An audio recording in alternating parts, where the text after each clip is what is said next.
Hello दोस्तों, यदि आप भी क्लास 9th का 25 सितंबर को साइंस यानी विज्ञान का अर्धवार्षिक परीक्षा देने वाले हैं तो अभी की इस क्लास में क्लास 9th के लिए साइंस के हम लोग ओरिजिनल क्वेश्चन पेपर देखेंगे 25 सितंबर अर्धवार्षिक परीक्षा के लिए।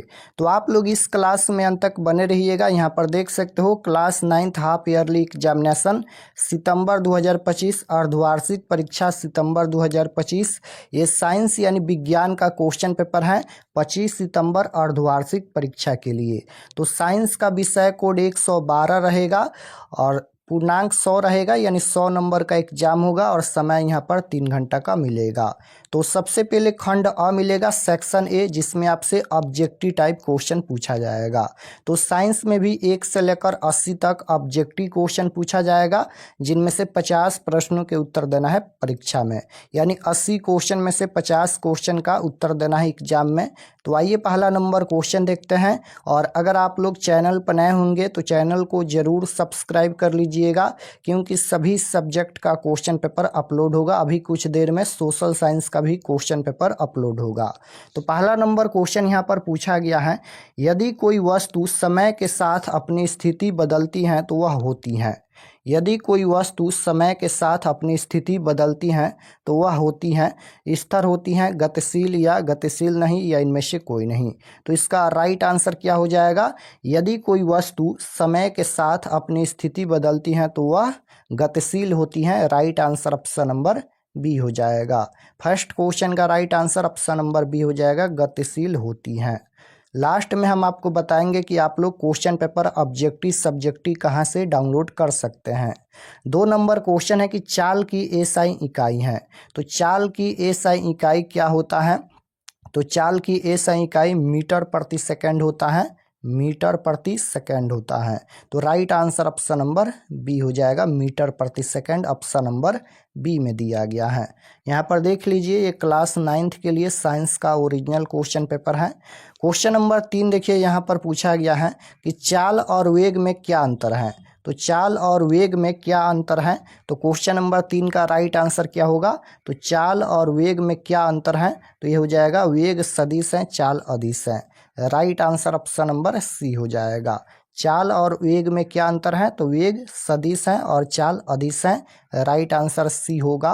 क्वेश्चन नंबर 4 पूछा गया है यहाँ पर कि त्वरण का एसआई मात्रक क्या है। त्वरण का एसआई मात्रक पूछा गया है। तो त्वरण का एसआई मात्रक मीटर प्रति सेकंड स्क्वायर होता है। Right answer option number B हो जाएगा। त्वरण का एसआई मात्रक क्या होता है? तो मीटर प्रति सेकंड स्क्वायर होता है। Option number B right answer होगा। क्वेश्चन नंबर 5 यहाँ पर पूछा गया है।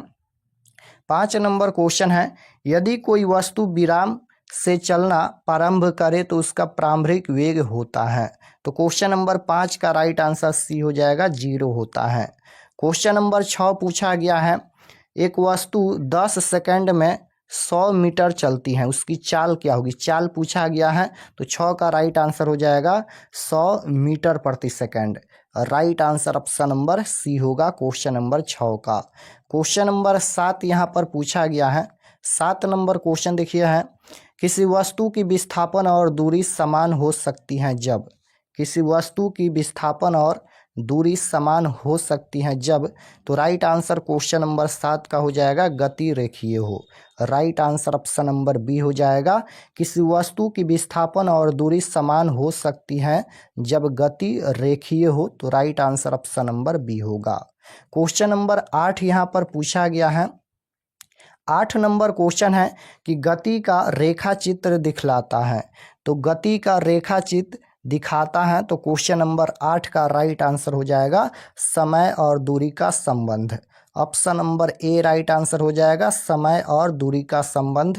क्वेश्चन नंबर 9 पूछा गया है, यदि कोई वस्तु वृत्ताकार गति में हो तो उसका वेग क्या होगा। यदि कोई वस्तु वृत्ताकार गति में हो तो उसका वेग क्या होगा? तो 9 नंबर क्वेश्चन का राइट आंसर क्या होगा? तो बदलता रहता है। Right answer option number B हो जाएगा, यदि कोई वस्तु वृत्ताकार गति में हो तो उसका वेग बदलता रहता है। Option number B right answer होगा। क्वेश्चन नंबर यहाँ पर 10 पूछा गया है कि 60 किलो प्रति घंटा चाल का मान मीटर प्रति सेकंड में क्या होगा। 60 किलोमीटर प्रति घंटा चाल का मान मीटर प्रति सेकंड में क्या होगा? तो 10 का राइट आंसर हो जाएगा 16.67, ऑप्शन नंबर ए राइट आंसर होगा। क्वेश्चन नंबर 11 यहाँ पर पूछा गया है कि बल का एसआई मात्रक क्या है? बल का एसआई मात्रक पूछा गया है, जूल होता है, वाट होता है, या न्यूटन होता है, या मीटर होता है। तो बल का एसआई मात्रक क्या होता है? तो बल का एसआई मात्रक न्यूटन होता है, right answer option number C होगा। बल का एसआई मात्रक न्यूटन होता है। क्वेश्चन नंबर 12 पूछा गया है कि संवेग का सूत्र क्या है? संवेग का सूत्र पूछा गया है, तो संवेग का सूत्र होता है द्रव्यमान गुना वेग, right answer option number C हो जाएगा। संवेग का सूत्र क्या होता है? तो द्रव्यमान गुना वेग होता है। क्वेश्चन नंबर 13 पूछा गया है यहाँ पर, न्यूटन का प्रथम नियम किससे संबंधित है? तो न्यूटन का प्रथम नियम किससे संबंधित है? बल से, या त्वरण से, या जड़त्व से, या कार्य से? तो न्यूटन का प्रथम नियम किससे संबंधित है? तो न्यूटन का प्रथम नियम जड़त्व से संबंधित है, right answer option number C हो जाएगा, जड़त्व। क्वेश्चन नंबर 14 पूछा गया है यहाँ पर, यदि वस्तु का द्रव्यमान दुगुना कर दिया जाए तो संवेग क्या होगा? यदि वस्तु का द्रव्यमान दुगुना कर दिया जाए तो संवेग क्या होगा? तो 14 का राइट आंसर क्या हो जाएगा? दुगुना हो जाएगा। यदि वस्तु का द्रव्यमान दुगुना कर दिया जाएगा तो संवेग का भी मान दुगुना हो जाएगा, right answer option number B होगा। क्वेश्चन नंबर 15 पूछा गया है यहाँ पर कि दो वस्तुओं के टकराने पर कुल संवेग, तो दो वस्तुओं के टकराने पर कुल संवेग पूछा गया है, तो 15 का right answer option number B हो जाएगा, बढ़ता है। दो वस्तुओं के टकराने पर कुल संवेग बढ़ता है, right answer option number B होगा। क्वेश्चन नंबर 16 पूछा गया है कि घर्षण एक उदाहरण है, तो घर्षण एक उदाहरण है, राइट आंसर सी हो जाएगा, संपर्क बल का, option number C right answer. Next question है यहाँ पर 17 नंबर कि रॉकेट का प्रक्षेपण किस नियम का अनुप्रयोग है? रॉकेट का प्रक्षेपण किस नियम का अनुप्रयोग है? तो राइट आंसर 17 का हो जाएगा, न्यूटन का तृतीय नियम, option number C right answer होगा, न्यूटन का तृतीय नियम। क्वेश्चन नंबर 18 पूछा गया है कि कार्य किस स्थिति में होता है? कार्य किस स्थिति में होता है? तो राइट आंसर हो जाएगा, बल लगाने पर विस्थापन हो, right answer option number C होगा। क्वेश्चन नंबर 19 देखिए यहाँ पर पूछा गया है कि चंद्रमा पर किसी वस्तु का भार पृथ्वी की तुलना में कितना होता है? चंद्रमा पर किसी वस्तु का भार पृथ्वी की तुलना में कितना होता है? समान होता है, या आधा होता है, या दुगुना होता है, या छठा भाग? तो चंद्रमा पर किसी वस्तु का भार पृथ्वी की तुलना में कितना होता है? तो क्वेश्चन नंबर 19 का राइट आंसर हो जाएगा, छठा होता है, option number D right answer होगा। क्वेश्चन नंबर 20 पूछा गया है, किसी वस्तु का भार पृथ्वी के किस भाग पर अधिक होता है? किसी वस्तु का भार पृथ्वी के किस भाग पर अधिक होता है?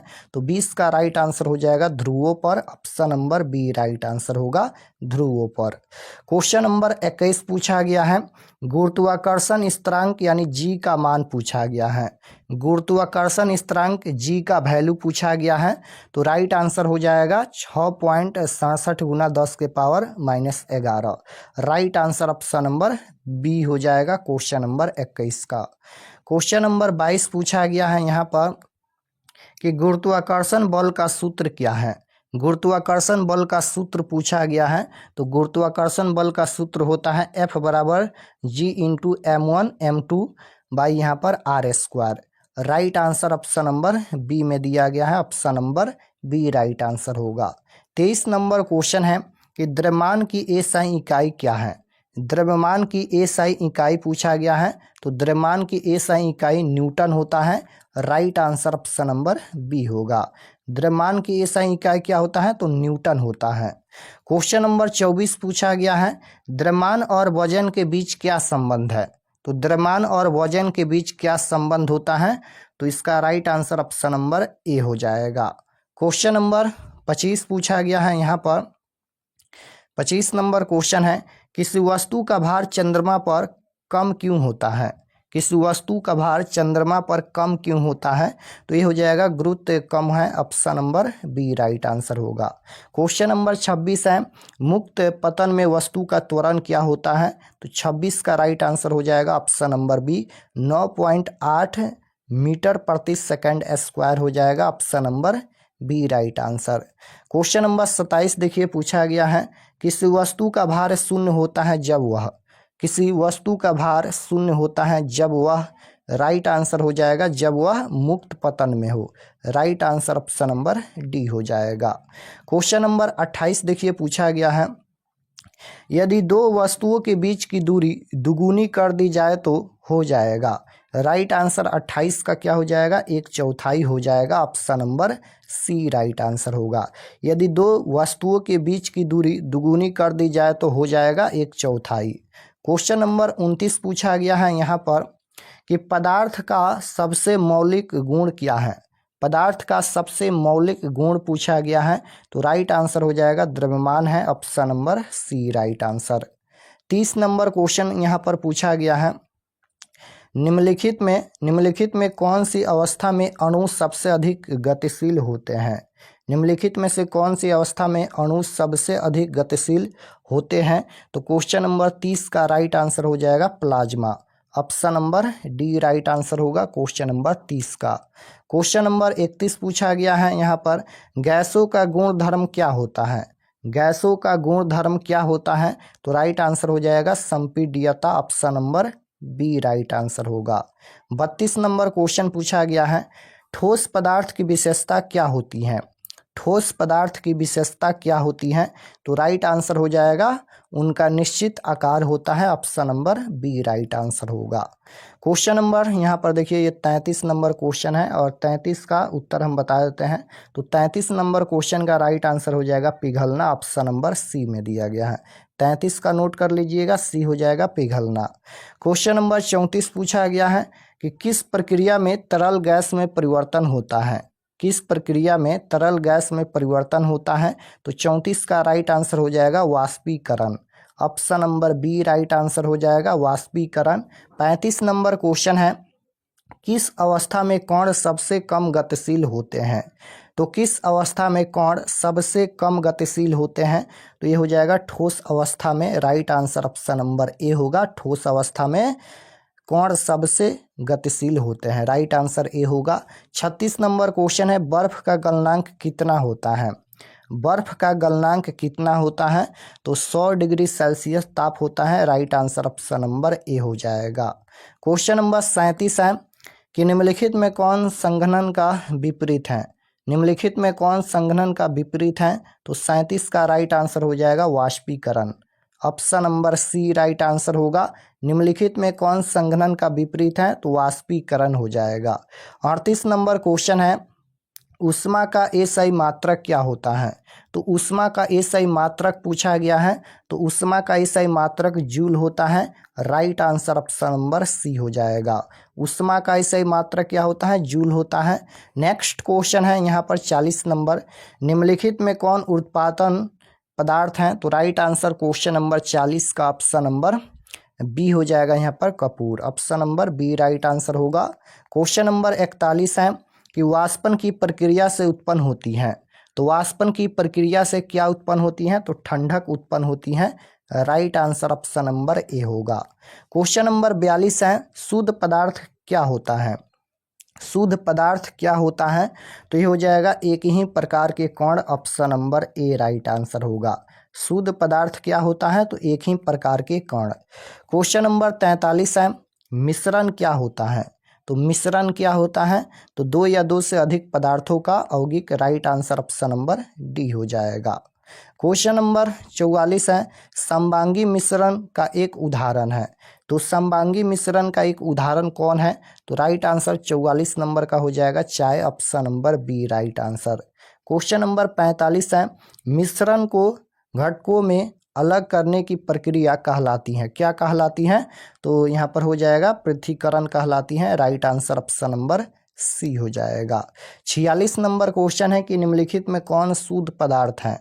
निम्नलिखित में कौन शुद्ध पदार्थ है, तो राइट आंसर हो जाएगा 46 नंबर का सोडियम क्लोराइड हो जाएगा शुद्ध पदार्थ। Option number C right answer होगा सोडियम क्लोराइड। क्वेश्चन नंबर 47 पूछा गया है, वाष्पीकरण का प्रयोग किस लिए किया जाता है। तो वाष्पीकरण का प्रयोग किस लिए किया जाता है? तो right answer option number C हो जाएगा, यहाँ पर घुले ठोस को निकालने के लिए। राइट आंसर सी होगा। क्वेश्चन नंबर 48 है कि पृथक्करण की कौन सी विधि रंगीन द्रव्यों के लिए उपयुक्त है? तो राइट आंसर हो जाएगा 48 नंबर का ऑप्शन नंबर सी हो जाएगा, chromatography. Option number C right answer. 49 number, यहाँ पर देखिए 48 के बाद ये 50 आ गया, 49 नंबर क्वेश्चन छूट गया है। 50 देखिए, कोलाइड में कणों का आकार होता है, तो 50 नंबर क्वेश्चन का राइट आंसर हो जाएगा 1 से 1000 nanometre. Right answer option number B हो जाएगा। तो 50 क्वेश्चन का ही उत्तर देना है, हम 50 क्वेश्चन बता दिए हैं। अब चलिए आपको हम बताते हैं कि आप लोग ऑब्जेक्टिव सब्जेक्टिव कहाँ से डाउनलोड कर सकते हैं। और चैनल पर नए होंगे तो चैनल को जरूर सब्सक्राइब कर लीजिएगा। तो objective subjective question answer download करने के लिए गूगल पर चले आना है और आपको सर्च करना है आरके एक्सपर्ट क्लासेस। इसी चैनल का नाम आपको गूगल में सर्च करना है आरके एक्सपर्ट क्लासेस। तो जैसे ही गूगल पर सर्च करेंगे आरके एक्सपर्ट क्लासेस, तो आपके सामने इस प्रकार से फर्स्ट पेज आएगा, इस पर आपको क्लिक करना है। तो चलिए हम इस पर क्लिक करते हैं। क्लिक करने के बाद ये ओपन हो जाएगा। ओपन होने के बाद आपको नीचे आना है क्लास 9th के सेक्शन में। तो यहाँ पर क्लास 9th का सेक्शन मिलेगा, यहाँ पर देख सकते हो ये क्लास 9th का सेक्शन है और इसमें सभी सब्जेक्ट का क्वेश्चन पेपर मिल जाएगा। तो जैसे आपको साइंस का देखना है या सोशल साइंस का देखना है, दोनों का क्वेश्चन पेपर दिया गया है।